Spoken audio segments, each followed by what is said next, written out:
తిరుపతి మెట్లు ఎక్కేటప్పుడు దారి మధ్యలో ఒక పెద్ద హనుమంతుడి విగ్రహం ఉంటుంది. అది ఎందుకు పెట్టారో మీకు తెలుసా?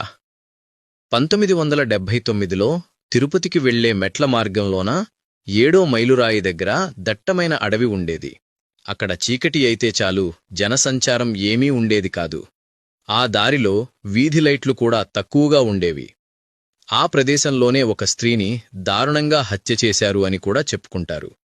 దీని కారణంగా భక్తులకి మెట్లెక్కి వెళ్లాలి అనే కోరిక ఉన్నప్పటికీ భయపడి అందరూ ఘాట్ రోడ్లోనే, బస్సులోనే ప్రయాణం చేస్తూ వెళ్లేవారు. అలా కొన్ని నెలలు గడిచిన తరువాత కాలినడకన వచ్చే భక్తుల సంఖ్య క్రమంగా తగ్గిపోతూ ఉంది. ఇది అంతా గమనించిన టీటీడీ యాజమాన్యం ఎలాగైనా కాలినడకన వచ్చే భక్తుల సంఖ్యను పెంచాలి అని చెప్పి ఆ మార్గమధ్యలో వీధి లైట్లతో పాటు భక్తులకు ఇబ్బంది కలగకుండా పోలీస్ సిబ్బందిని కూడా ఉంచారు.